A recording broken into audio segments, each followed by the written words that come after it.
The 2015 Champion of Children televised program is made possible by United Way of Central Ohio.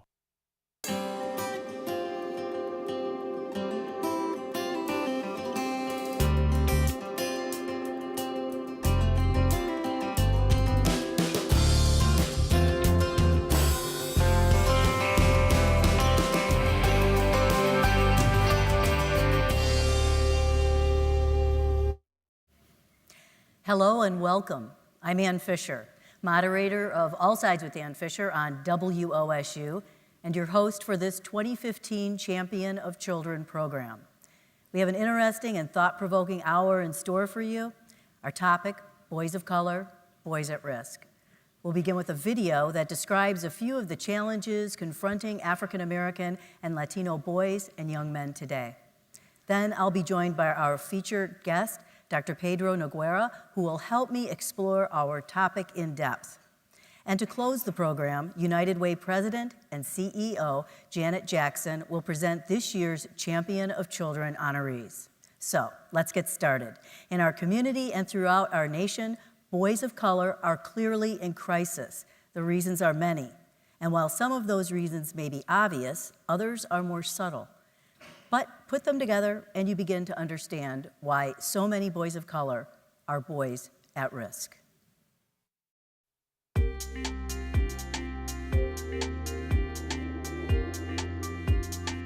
When you look at the data, Black males and Latino males are always at the bottom. I think if you look at the building blocks for successful child development, a positive early childhood experience, a strong, stable neighborhood, and economic security for families, boys of color are really at a disadvantage across all of these different factors. One of the things I notice when I go visit high schools and visit families, there are a lot of internal pressures, family pressures for Latino males to get a job, right? Get their GED, get a job to help support the family. African American males tend to be more affected how they perceive others perceiving them. I've met so many Latino high school males that just don't feel like they have any self-worth. They've been told time and time again that they're worthless. And this could be from teachers, counselors, but it could also be the larger social mirror in which we exist in this country that says, these opportunities are not for you. When you put blackness and maleness in the context, many people don't necessarily see academic excellence when you put those two in the same context. There's a social phenomenon in the air that suggests, oh, these individuals are not worthy, they're not valued, they're not capable. These young men then come into school facing a great number of barriers to opportunity that other kids in our community don't face. Implicit bias is a form of subconscious bias. It's not something we're consciously aware of, but it definitely impacts our behaviors in the way we perceive people around us. And we often refer to it as being blind to our own blindness in some ways. One of the things that we saw in regards to the data is basically that some of our students were being overly represented in insubordination. And so we wanted to make sure that we kind of peel back the onion to find out what is at the root cause of why are more students of color, more young men than women actually get sent to the office. One thing that we looked at was some research that was done by the Kirwan Institute, and they did a really great study on implicit bias and school discipline. And we had to take a look at, could it possibly be our teachers are recognizing the behavior of our boys of color much more so than our other students? And so we wanted to kind of look into that to find out, is there some bias going on? Our students come as they are, and so whatever cultural experiences they bring with them, whatever behavior that they bring with them, that we're able to work with them where they are, and we meet them where they are. We will begin to work with our teachers in regards to professional development on some of the training that needs to happen in regards to bias, so that we can see if it plays a part in our educational system.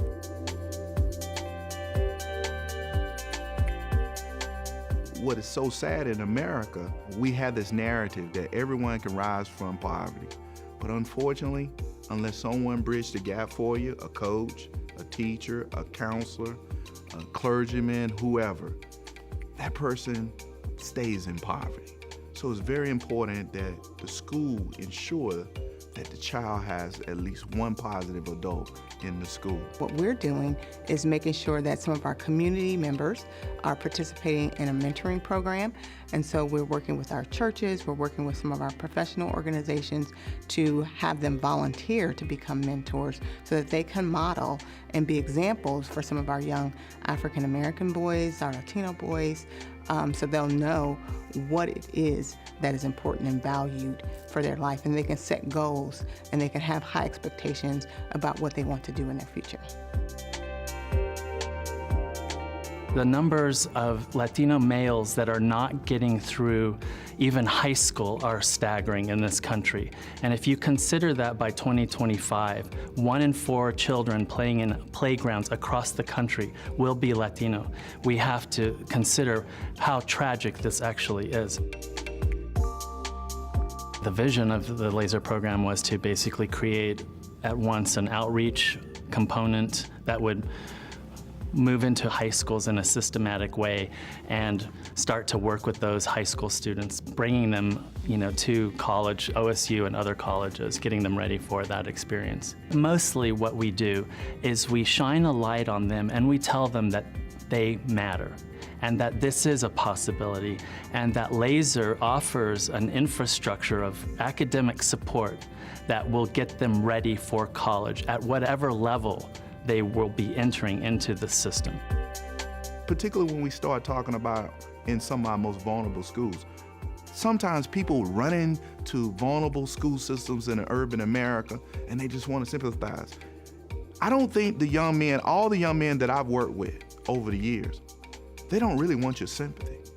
They want empathy. They want you to understand, but they want the same opportunities. We have a program called the Early Arrival Program, and that program used to be 1 day. Students would come 1 day before school start, then we made it 2, and then we made it 4. We do not focus on remediation. We first focus on self, familiarity with resources, convincing young men that it's okay. If you want to be a scholar, if you want to render scholastic achievement, you don't go seek tutoring when you need it. You seek tutoring before you need it. It's talking about how to help them to be proactive. As a community, we do need to work collectively to make sure that we have the programs and the supports available for these young men of color who are most at risk. We are involved with a program called More Than My Brother's Keeper, and it's a program focused on 35 at-risk youth aged 10 to 14 who are African American. It just fit a need that we have seen as county commissioners here in Franklin County, and that's that our young men of color are being left behind. We're trying to expose them to a number of the opportunities here in Columbus that they don't see every day in their day-to-day life in their neighborhood, taking them to the Ohio State campus, exposing them to things like STEM education at Nationwide Children's Hospital, teaching them about the importance of fitness and exercise and the benefits of that.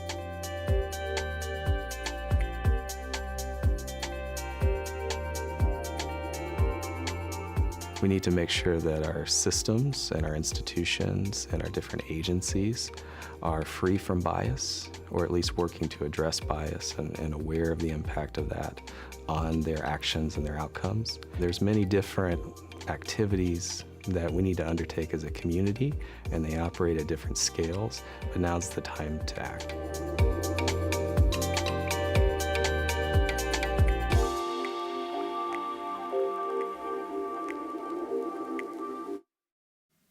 Our featured guest is author, educator, and commentator Dr. Pedro Noguera.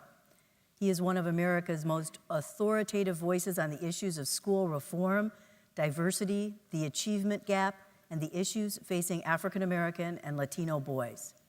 Dr. Noguera is the Peter L. Agnew Professor of Education at New York University and the executive director of the Metropolitan Center for Research on Equity and the Transformation of Schools. Please welcome Dr. Pedro Noguera.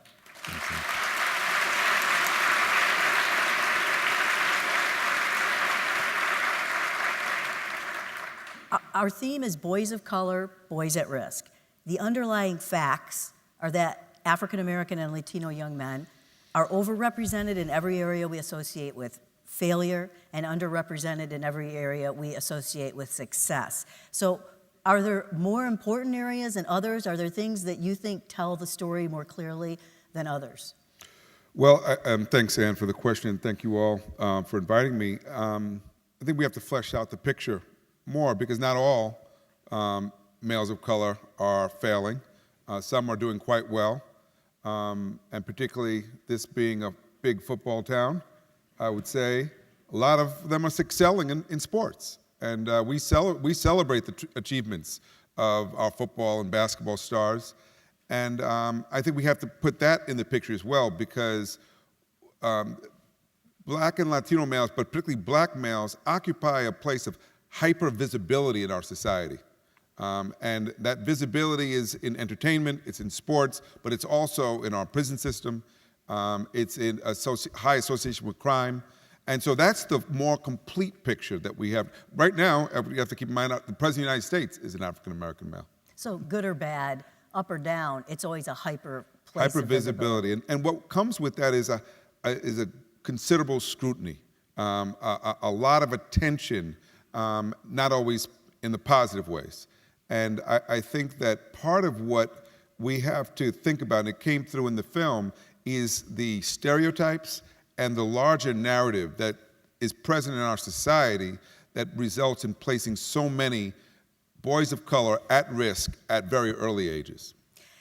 When did all of this emerge as a trend? When was it something that was measurable? Well, that's a good question because I'd say it's been a trend for as long as America's been in existence. Forever, right? And it's rooted in our history. Mm-hmm. And that's important because, again, it's hard to escape our history. And we have a history of slavery, we have a history of segregation and racial oppression that also frames the experience. And when you particularly think about the more recent issues related to the police killings, the fact that Black males in particular have been targeted, is not coincidental. This is the population that is also disproportionately in our prison system. And so understanding history and how that shapes the present reality, I think is essential. And then there's sort of an ebb and flow of awareness about all of this too, and I think it's been one of those years with the tragic police-involved shootings when the issues of young men of color are front and center again. What is your sense about whether anything really sunk in to the larger psyche during this period of discouragement and pushback? Was there anything that came out of it? It's hard to say. I think there's clearly some polarization in the way different communities respond to these issues. Those of us who have experienced being targeted by police before, myself included, and I'm the son of a police officer, know that this experience is not unique, that it's almost mundane in the way that you have to prepare young people to engage with the police, to be prepared to submit even when they've done nothing wrong.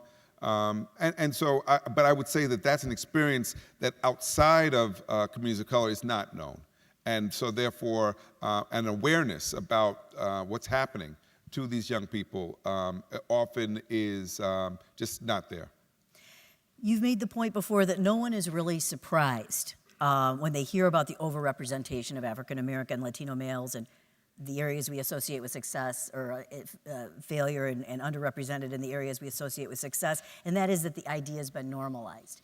What does that do to our ability to change the pattern? I speak about it as normalization because that's the troubling part. We've gotten used to the idea that certain groups of people will fail disproportionately, will drop out of school, will end up unemployed, will end up behind bars. And whenever we have an issue like that we get accustomed to, then there's no sense of urgency, which is one of the reasons why I think it's almost a problem to call it a crisis. If it were a crisis, we'd respond with urgency. Right now, I'd say this is a problem that's chronic, it's pervasive, but it's also one that we're learning to live with. And I think part of the reason why is because we don't see it as an American problem.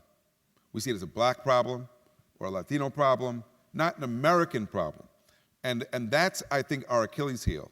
Until we realize that our whole society is imperiled when we allow a segment of our population to be endangered in these ways, we won't marshal the resources needed to begin to change it. So in one way, you're trying to work on the resources to marshal the resources that you need to change it, but you're also trying to change the American perspective on it. And that's essential. I mean, part of what we have to convince people is it doesn't have to be this way.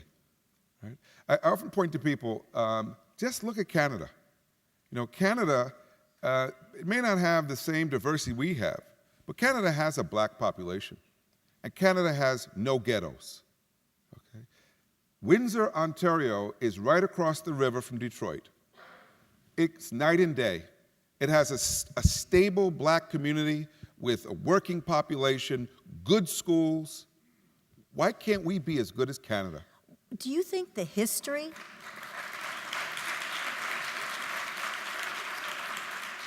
then I guess one of the big differences between the United States and Canada is our history of slavery. Well, that is an interesting part, right? In fact, runaway slaves went to Canada to escape. I would feel welcome there. So that history is a factor there, but it's more than just history. It's the ongoing reality. So I often say, if you want to find the best school system in North America for addressing poverty, go to Toronto. Because Toronto has decided to focus on building capacity, bringing resources into schools, rather than simply blaming schools, blaming educators for the failures. They get better.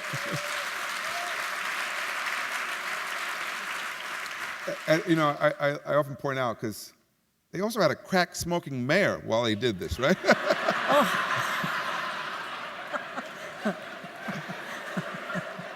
Imagine if he'd been sober, right? Well, what? Yeah.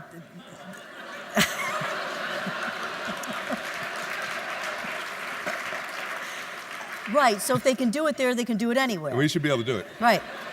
So what are they bringing to the schools in Toronto? What are they bringing to them that's addressing the same issues that we probably face here? Well, I would say the most important thing is a higher sense of expectation of what children deserve in the way of support, in the way of stimulation, but also a real clear sense that it's not simply about schools. It's about all the other things that children need: good nutrition, good health. That is, that those things impact learning too.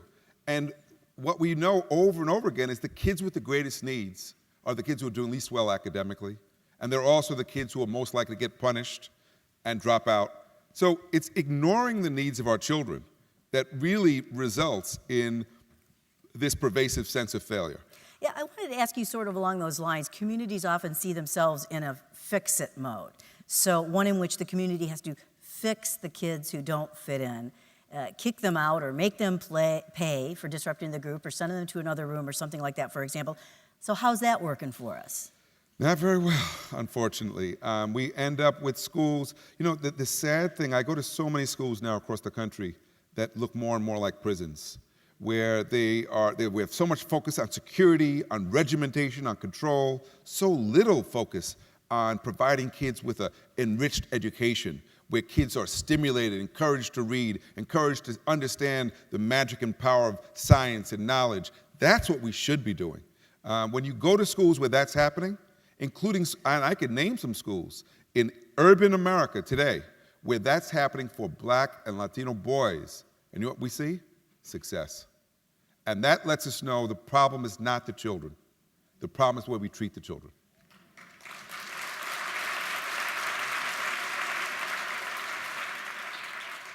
I want to get to something a little while that kind of relates to that, and that is testing.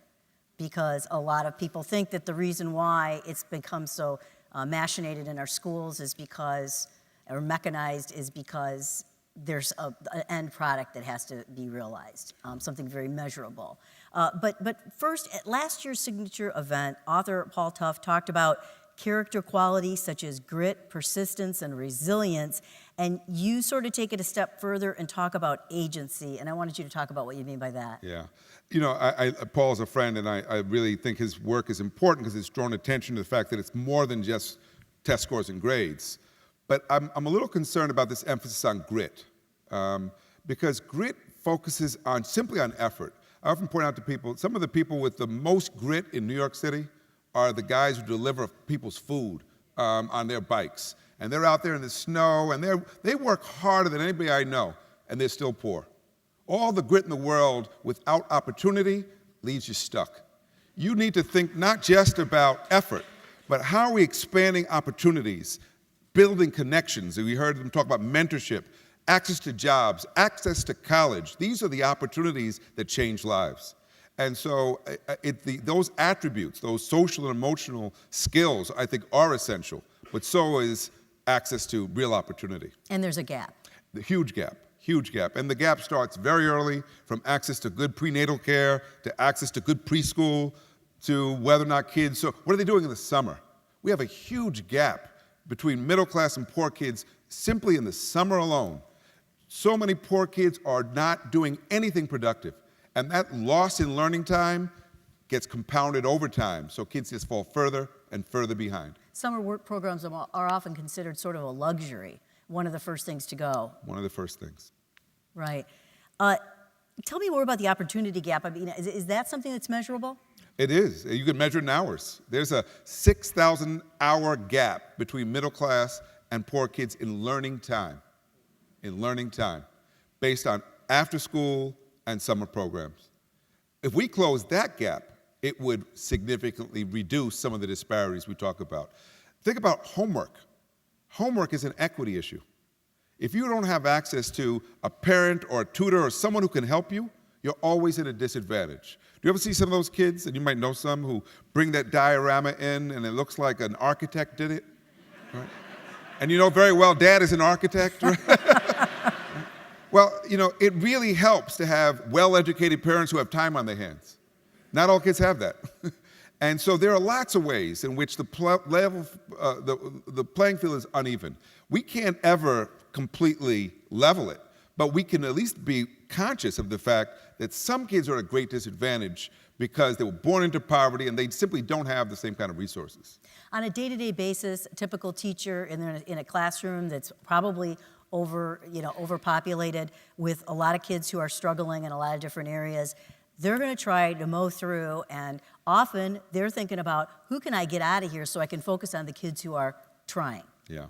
And that's the problem with just thinking that schools by themselves can solve it. It should be, in a place like Columbus, that any child who needs a tutor can get a tutor. That a teacher shouldn't have to figure out how to do it on their own. That we've got retired people, we've got college students, we've got others who can step in, who can be mentors, who can be tutors, who can provide the early intervention. Early intervention is so much more cost-effective than late intervention, which is what we're doing now. Right, I wanted you to talk about that too. Some people say it's too late for him. He's already this age or that age. What's too late? Is there a too late? It is really never too late. I mean, we could do more, even if we just focused on re-educating the prisoners to reduce recidivism, that would help, right? Far better than what we're doing now. So, but again, we should be making early investments in children. There's a reason why most of the countries that outperform us, almost all of them have universal preschool, because they get it. The learning doesn't start at 5, it starts at birth, and you need to nurture and support that child all the way through. And so we need to be attentive to the developmental needs of kids throughout their the growing process. And I suppose likewise, most of them have universal health care and those kind of things. And while granted we have a facsimile of health care in the United States now that's, I guess, sort of universal, there's still a huge gap, and we're only in the second year. That's right. And so again, we could do more. And a lot of people say, well, this is going to cost so much. Failure is more expensive. Failure is much more expensive. You know, I can't tell you how many states right now where the prison budget is larger than the public university budget. We are investing on the wrong end. And it shows. We have large numbers of adults out there who are not even employable because they lack the education and skills for jobs that are there. What's the difference between boys of color and girls of color? Well, that's a good question because I think it's a mistake to ignore girls. It is, and so even as we're shining the light on boys, let's not think, oh, well, girls are fine, and we don't have to worry about it. There's a lot of evidence showing there's a lot of girls out there, particularly low-income girls of color, who are also at risk in other ways. But it tends to be that education and schooling is something girls are better at than boys in general ways. And that's because so much of education is about the soft skills, is about knowing how to listen, knowing how to work with others, knowing how to sit still. Things that boys often struggle with, right? And what we've lost sight of in a lot of schools is the need to be attentive to the developmental needs of kids. We've taken away music. We've taken away art. We've taken away recess. I saw a study the other day that said that eating lunch was good for test scores. I said, thank God. Or they might take lunch too. Right? I mean, our kids need a well-rounded education. And we should not, in the name of higher achievement, take away the things that make it fun for kids to be in school, right? So I remember when I was a kid and we'd have the standardized tests, and I actually looked forward to it. You had your little number 2 pencil, and it was fun. It was kind of like a day off. Now, apparently, it's extremely stressful. They spend about 16 hours a year just testing alone, not counting preparation for testing. Right. Where are we headed with that? It seems like it's a never-ending spiral, upward or downward, depending on your point of view. Well, it's gotten so far out of whack, right? I mean, we should be using assessment as a tool to diagnose learning needs, to give teachers feedback on what they need to do more with the children. We should be using it to ensure that we can intervene early with kids. Right now, we use testing to rank and to measure. Just telling a child you're low does not help us figure out what to do to elevate the performance. And that's what we're effectively doing right now. And then on top of that, we use pressure as the strategy on the educators, say, raise the achievement or else you lose your job, or else we'll shut down your school. We have no evidence that works. It's the opposite to what Toronto's doing. Perception and self-perception both play a role in the success of boys. How can young men come to terms with the issues of racial identity and perception, particularly after a summer and a fall like we've had? So that's why I raised the issue of sports before. There's a little town in Florida outside of West Palm Beach called Belle Glade. Belle Glade is one of the poorest communities in this country. Most people only have indoor plumbing. It's produced more professional football players than any town in America for the last 20 years. Why? Because we love football.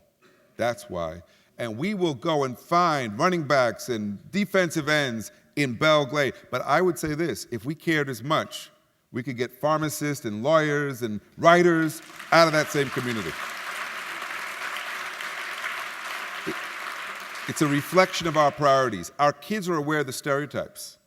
So you'll see kids who will put hours in on the basketball court. They can't even play that well, and they're playing hours and hours. Meanwhile, they're not reading, they're not doing their homework, and we blame the child. But you know who needs to be blamed? Nike.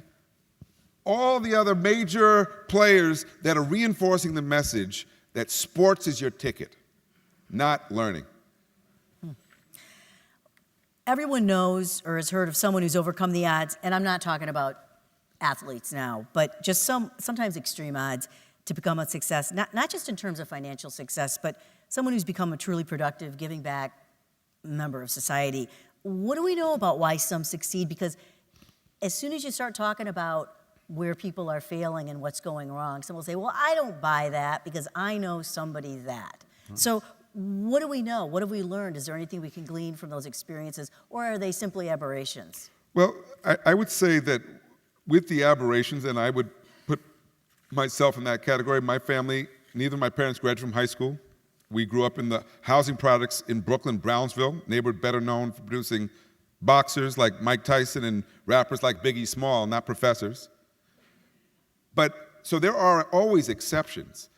It's when we see whole groups of people excelling, like the school I described, Excellence for Boys in Bedford-Stuyvesant, where you see boys from the projects performing at the same level as boys and girls from Scarsdale. Say, well, there's something more than just exceptionalism going on there. Now you have to ask, what have they done in this school that allows the talents of these children to be nurtured in these ways to break the stereotypes so that race and class are no longer obstacles? Well, there what you see is this enriched learning environment. I mentioned earlier, every young man at that school learns to play violin. And you know why they learn violin? Because they want them to be exposed to music and enriched by music. They want them to learn to concentrate. You watch those boys playing violin, they're controlling their breathing, they're controlling their posture. And you know what they found? Kids who learn to have self-control over their bodies, less likely to need Ritalin and other kinds of drugs later on.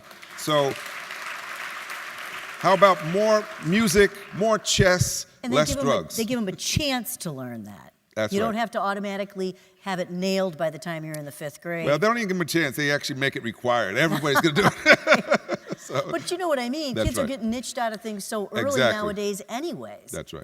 That's You right. know? And it is about opportunities and making sure that kids do get the exposure.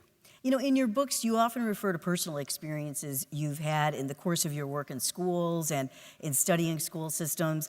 And it was sort of shocking to read how comfortable some of the administrators felt in denigrating either students or their parents right in front of you. And I was sort of intrigued by that and wondered what you make of that attitude of apparent disrespect. Yeah. I think what happens when you're in a system that's grown accustomed to failure, after a while you start to blame the people in the system. You know, so I describe a visit to a school in California, and I'm given a tour of the school by the assistant principal, and he's very proud of the new renovations that have been done. And we get to his office, and he sees a little boy about 7 or 8 years old waiting for him. And he turns to me and he says, "There's a prison cell in San Quentin waiting for that boy right now." So I turn to him and say, "Well, how do you know?" And he says, "Well, his father's in prison, his brother's in prison, and I can tell by the way he behaves, that's where he's headed." And then I ask, "Well, given what you know, what is the school doing to keep him out of prison?" And he looks at me surprised, because he doesn't think that's his job. Does he know who you are, though? Well, let's complicate it further. He's an African-American assistant principal, okay? So this is not, we can't simply say this is about racial bias. It's more going on here, right? It's about the ways in which people who are in a system sometimes become complicit in the perpetuating the failure, right? He needed to get out of that school and go someplace to have a different frame of mind so he could understand his role is to intervene and to protect that child, not to usher him off to jail. How do we figure out who those teachers are that need our help and need the community's help and would do right things with it? You know, I'm in schools all the time and I meet educators all the time, and I would say the vast majority of people I meet went into the profession for the right reasons. Mm-hmm. They went, because most people don't go into education for the money, right? They if they do, they're really badly informed, right? Yes. They go in there to make a difference. The problem is if you're at a school where you've experienced failure for a long time, you lose sight of how to make a difference, and you can burn out, right? And that's one of the reasons why we do need to shake up the system. We do need to give people new opportunities to experience new things, or we need to help them get out of the profession altogether because they're no longer able to have an impact. But I think it's too easy to scapegoat them. It's too easy to blame the people who are doing this hard work and not ask, what is it about this system that chews people up this way? You know, and because I meet so many people. I was in Miami. State of Florida puts letter grades on schools, right? Because they believe that if you let the public know this is an A school, a B school, all the way down to an F school. Mm-hmm. So I'm visiting a high school that's a triple F school. Ooh. And I asked the principal, how do you get to be triple F? He said, well, you simply fail the state exam 3 years in a row. I said, what happens if you fail again? He said, we will fail again because 80% of these kids don't speak English. There's no chance they can pass this test. I said, well, what happens if you fail 4 times? He says, the state says they'll take us over. I said, are you worried about being taken over? He said, not at all. He said, there are too many schools just like us. State can't take us over. Right? He said, much more as I quit the job. I'm quitting at the end of this year. I'm done. Right? Everyone described him as dedicated and committed. He was tired of being beaten down. The crazy thing is this. Do you think the state of Florida would know what to do if it took that school over? Is there some secret recipe they've been holding back on for these children? It is a farce. What we are calling reform is a farce, and it's threatening a great institution, public education, and we should not allow it.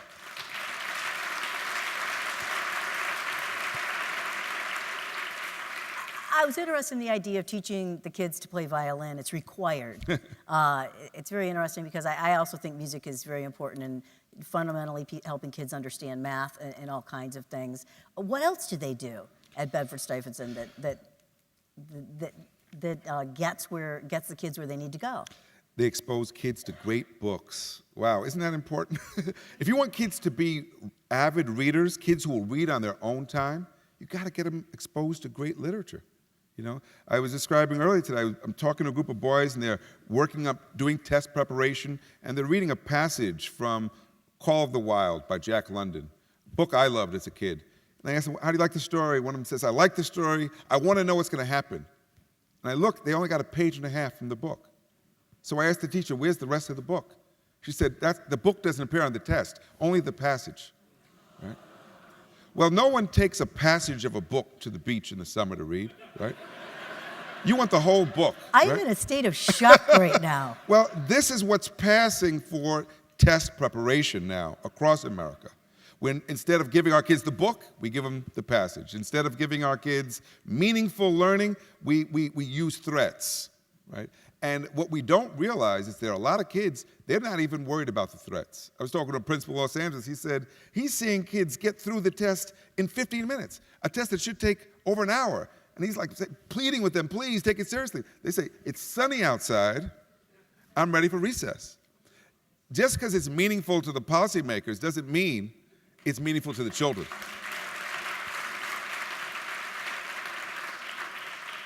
So what about the parents? The parents are the untapped resource that we've got to engage. We've got to get the parents to do their part because we've known for years kids do better when the parents are reinforcing the value of education. It doesn't mean that the parents have to do the teaching themselves, because there are many parents don't have the time, don't have the education to provide that. But every parent can get their kids to bed on time, get them to school on time, make sure that there's a place to do the homework, even if it's the kitchen table. Just showing the interest. And they're more likely to if we're building a real partnership with our parents and empowering them as the advocates of their own children. That's hard to do. It is hard to do, because there are a lot of people who shouldn't have had kids in the first place, right? And they're struggling with those. There are a lot of other people who are struggling to get by, just barely making ends meet. And so what we need to do more to work with parents, to engage them. There are initiatives, isolated initiatives around the country to do more right at the time of birth to make sure that new mothers are getting support, reading to their children. We need to extend that kind of outreach to families throughout the process. Again, it's a wise investment that will pay off for our children. Where do you see generationally, are we at a point where this is a good time for us to start really embracing and getting these things? Because just a couple generations back, it would have been absolutely impossible. There's no time like the present. I mean, we can't afford to let it get much worse, right? And what I always say is, and I'm glad that, that Columbus is united around these issues. Columbus should take pride. I know people take pride in their Buckeyes. I know that. Why not take pride in having the best public education system in the state? Right? It's the biggest one. That would be something to be proud of, right? It's the biggest one in the state. Yeah. And the problems sometimes are overwhelming. Some of the schools right in the same district do very, very well, and others don't. That's right. But it doesn't have to be that way. And if we had a different vision for what children need and deserve, we would organize the schools differently. Like how? We would organize them like a school I was visiting, Brockton High School. Brockton High School, Massachusetts, is the largest high school in the state, over 4,000 kids. It's the only urban school in Massachusetts that has a level 1 rating. All the other high schools with level 1 ratings are in affluent suburban communities. You know what they decided to do in Brockton 10 years ago? Something radical. To teach reading and writing. And not just in English classes, but in math, in science, across the curriculum, because kids were coming in with weak literacy skills. Every teacher became a teacher of literacy. They've maintained that focus now. 1/3 of the senior class at Brockton High School for the last 4 years has gotten the highest possible score on the state exam, and that qualifies them to a full scholarship at any public university. So when they come into Brockton as a freshman and they're tested and they're not up to grade level, that's what they focus on then? Focus on meeting the needs and making sure that the staff, the faculty, has the skills that correspond to the needs of the kids. Mm-hmm. That has to be an alignment between what the kids need and what the staff knows. That's a real shifting sandstorm, though, I see. But they've made it work. They've made it work. But if you think about it, it makes sense, doesn't it? Right? That, I mean, if you went to the hospital and you were sick and they put you, you had, in the wrong unit, mm-hmm. you'd say, what, I got to get out of here, right? This is not going to meet my needs, right? Well, we're doing that to kids all the time. We get a kid, and based on their age, you say, okay, you should be in 10th grade, regardless of whether or not you can read, regardless of what's happening in your life. We don't even spend time knowing what's happening in your life and figuring out, how to address those needs for a child. If you have no parent at home, maybe we need to make sure you have a mentor at school, right? Maybe we need a social worker who's taking a case management approach with you. We need to be more strategic and more thoughtful in how we approach this. What about the tendency to just send kids off to special education classes? The special ed kids, as they called them back in the day. If it worked, I'd be all for it. But? Well, think about it. In special education, we diagnose the learning need, we're supposed to at least, and then we give the child an individualized plan to match the need. That's the way it's supposed to work. Well, in most schools, there's no fidelity to the plan, and there's no training for the teachers who are given the kids. So they're given a wide range of kids with different needs and abilities, and the teacher's skills often does not match that of the children, and the longer they're there, the further behind they fall.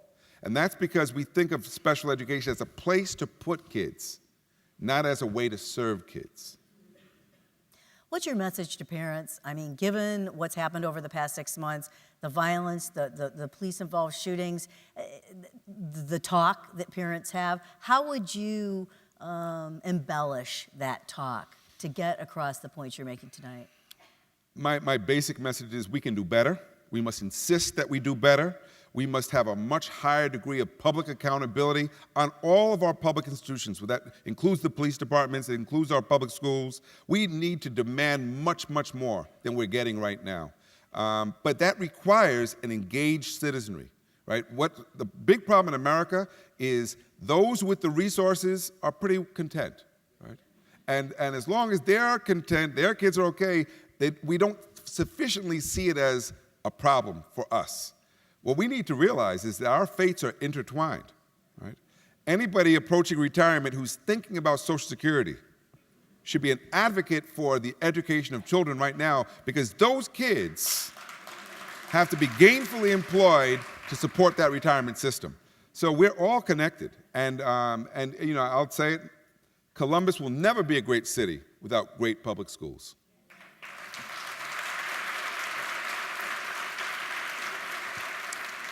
I can say the same for New York, too, so.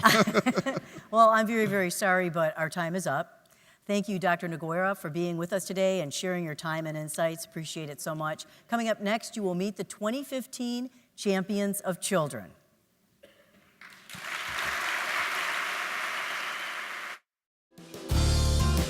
Ladies and gentlemen, please welcome the President and CEO of United Way of Central Ohio, Janet Jackson. And thank you, Pedro Noguera and Ann Fisher, for that thoughtful discussion. We must mobilize as a community and do more to ensure our boys get the opportunities they need to succeed. And now it is my privilege to to honor our 2015 Champion of Children. These awards recognize the people and organizations in our community that are devoted to ensuring all of our children have the opportunities they need to reach their potential. These champions improve the lives of children and strengthen our entire community by helping our students achieve success in school and beyond. Nominations for the awards come from community members and others deeply involved in education. And the honorees are selected by a committee of community leaders who choose people and organizations with a proven record of success, who inspire others to work on behalf of our children. I'll begin by recognizing our individual Champion of Children. The 2015 Champion of Children has improved the lives of thousands of children in our community.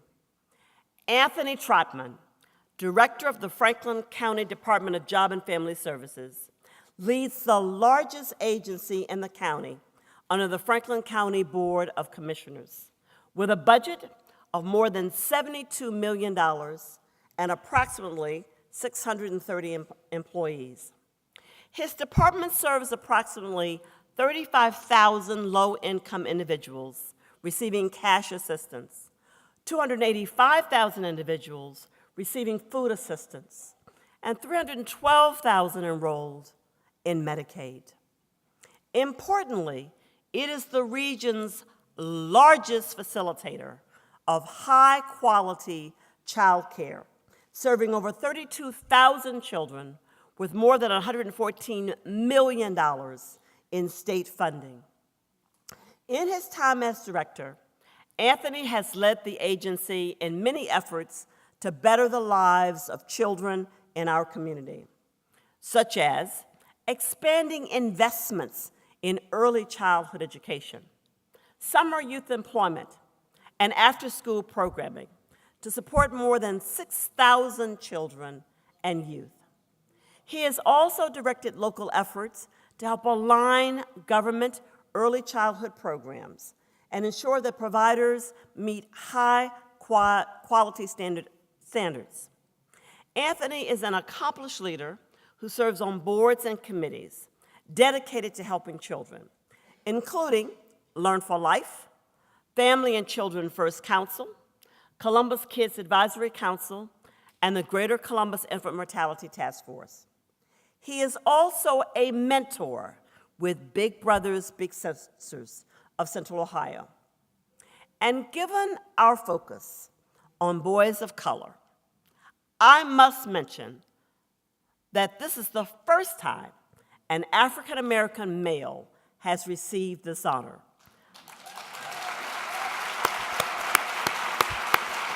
Please welcome the 2015 Champion of Children, Anthony Trotman.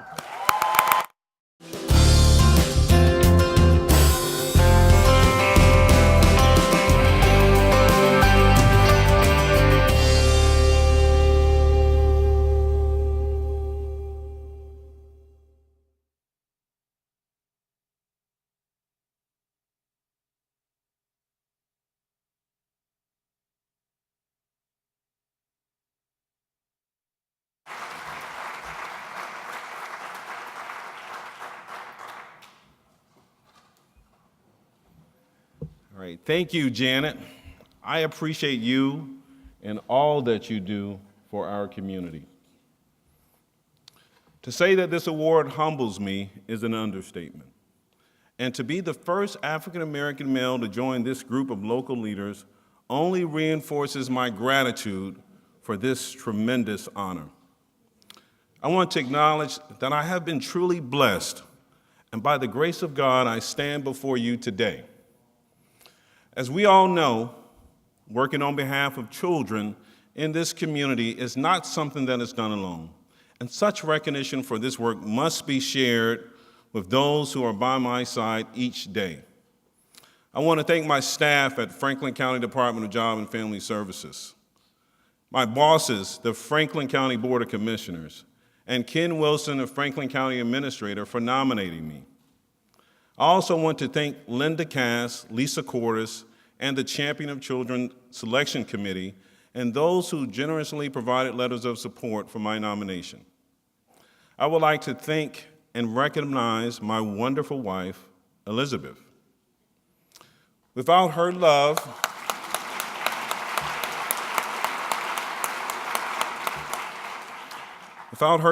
and support, I certainly wouldn't be standing here today. My daughter, Camille, who motivates and inspires me to work harder and be the best father I can be.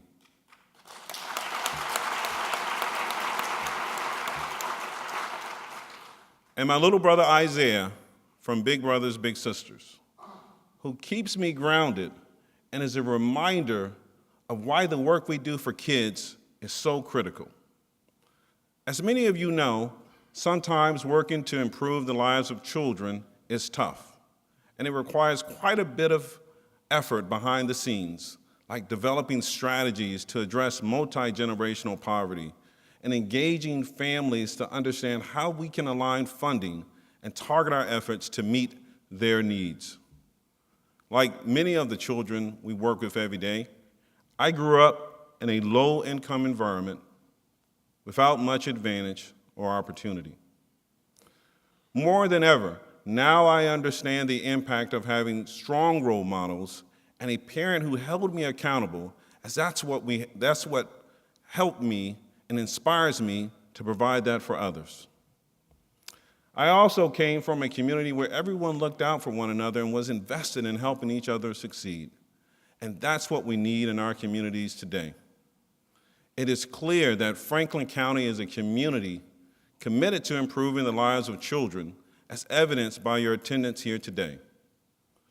One of the lines that I use from one of my mentors is, we have to shorten the time between talking and doing.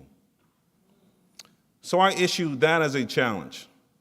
So let's be that community that looks out for one another through partnerships, through collective impact efforts, through asking our parents, teachers, and our youth what kind of support they need and providing it, and ensuring that we begin the education process at age 0. Let's be the community that continues to invest in helping each other succeed, knowing that when one group succeeds, we all succeed. That's what strong communities do. At Franklin County, we're committed to supporting children and families. Let's shorten the time between talking and doing and continue to work together to make a difference in the lives of children in Central Ohio. Thank you again for this great honor.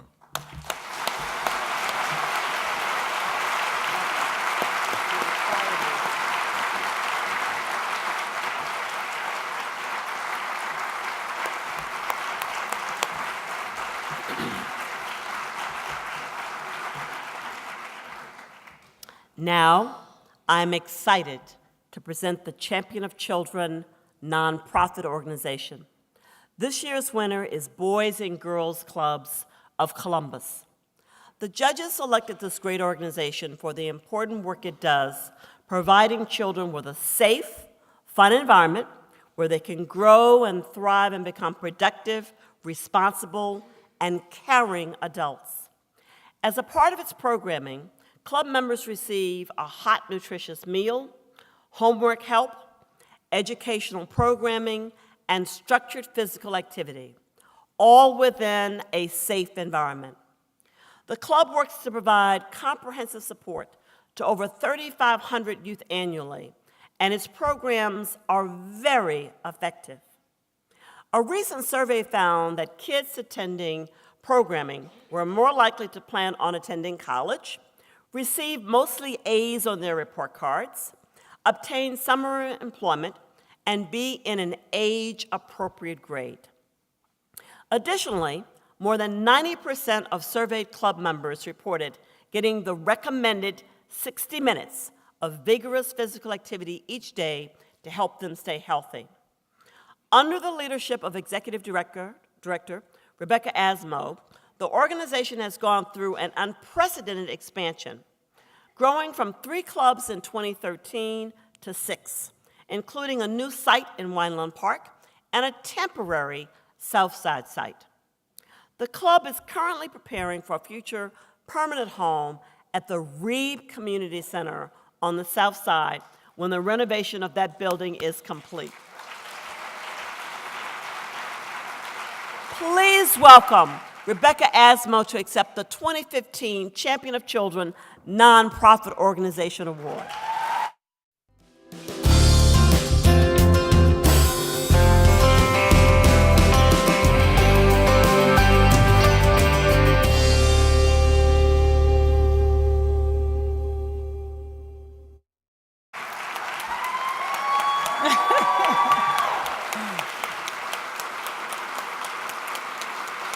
Wow. Wow, that's a little overwhelming. I'm so honored to accept this award on behalf of the Boys and Girls Clubs of Columbus. Thank you to Champion of Children and the United Way of Central Ohio, especially Linda Cass and Janet Jackson, for their vision and leadership in mobilizing this community around the critical issues facing our children. I would like to thank all of the United Way staff that I have the pleasure of working with. Their guidance, encouragement, feedback, most importantly, feedback, and clear passion for kids have helped me grow as an executive and ultimately supported the growth of our team and our impact here in Columbus. The Boys and Girls Clubs has the support of a wonderful board of directors, some of whom are here tonight. I am so grateful to this group of volunteers for giving so much of their time, treasure, and energy to support our staff, our organization, and our kids. Finally, I want to call out our staff, many of whom are also here tonight, because this award really belongs to them.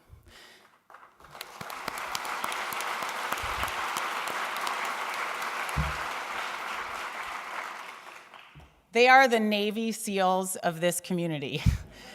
They are highly trained professionals on the front lines, doing the hardest work, accomplishing our mission, and receiving very little recognition for doing so. They always put our kids first. They demonstrate to our kids every single day that integrity matters.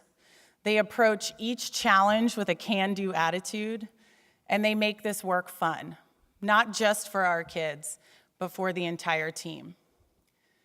Receiving this recognition tonight is an incredible honor for the entire Boys and Girls Club team, but more importantly, this represents our commitment to continued growth.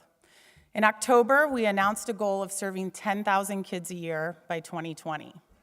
This is an ambitious goal, but a critical one, as it will set the bar high for what we will continue to achieve on behalf of our kids and our community for decades to come.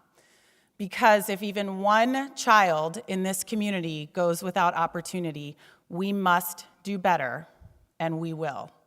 Because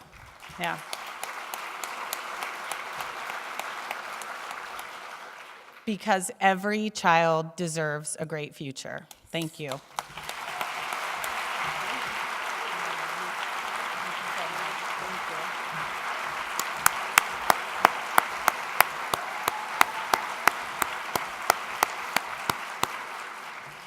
Aren't you inspired? I'd like to end by thanking everyone who helped make tonight's program a tremendous success. Our special guests, Pedro Noguera and Ann Fisher, for their compelling discussion.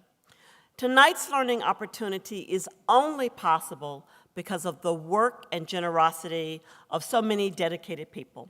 And I want to thank some of the key people and organizations who made it happen. First, our generous champion partners, Nationwide, Battelle, and Cardinal Health. Our presenting partner, AEP, and our supporting partners, Chosen Ones, the Columbus Foundation, Fifth Third Bank, the Kirwan Institute for the Study of Race and Ethnicity, L Brands Foundation, The Ohio State University, and Safe Flight Auto Glass.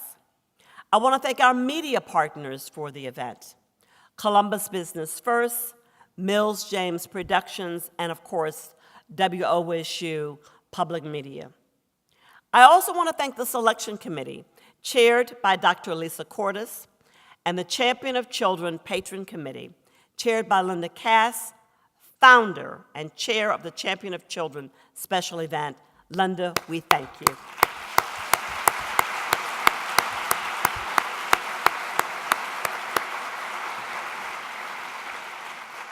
Please join us later this year as we continue our focus on boys of color at the launch of the 2015 Champion of Children report at the Columbus Metropolitan Club in June, and our statewide education summit held in partnership with The Ohio State University this fall.